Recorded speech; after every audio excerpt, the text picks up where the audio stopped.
12. Let's make it really clear. You come and ask for a yellow card, you get one. Okay, understand? Yep. In this video, I want to talk about a key part of rugby defence, the pendulum defence system. I've written an article about this on my website and also posted a few animations to my Instagram.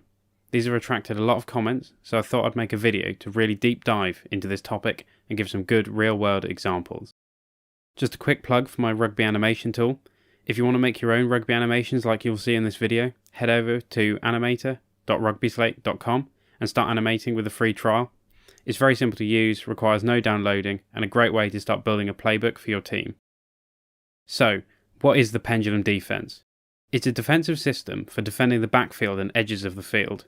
It mainly involves the two wingers and the 15, known as the back three, but it's important that all players understand it, as they might be needed to fill in. Also, by understanding the pendulum defence, you'll be able to spot when the opposition aren't using it correctly, and will be able to exploit it. The main principle is that when the ball moves across the field, the back three adjust their positioning, as shown here. The 15 tracks across the field, almost shadowing the ball, while the wingers come up to join the defensive line when the ball is on their side and fall back when it's on the far side. To understand why the back three should do this, it's best to look what happens if they don't, like in this example where Newcastle have their fullback sin-binned.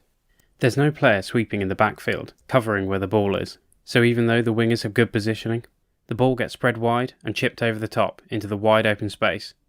Covering behind the ball doesn't only just protect from kicks, it also adds another line of defence against any line breaks. So that explains why the 15 should be behind the line, covering the space and ready to stop any line breaks. So what about the wingers? In this example, we can see that the defence have set up a good line, with the fullback behind them with good positioning. However, the wingers are up in the line, leaving space behind them. The 10 hits a great crossfield kick into this space, and the winger does well to recover the ball and score the try. Now we've seen what happens if each of the back three don't individually do their job, but what's equally important is them working together.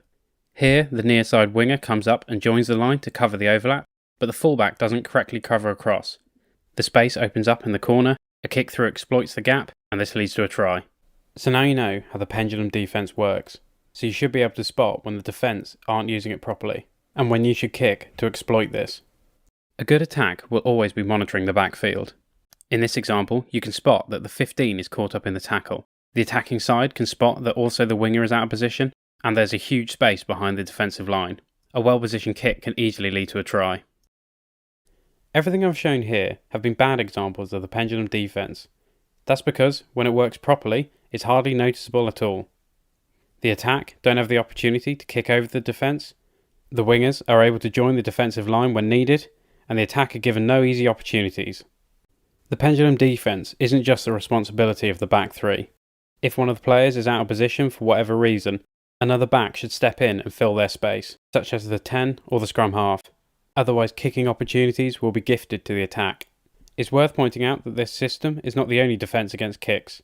The scrum half also has a role to play, but I'll cover that in another video. So please subscribe so you don't miss that. Check out the other videos on my channel, and find more rugby content on my Instagram and on my website.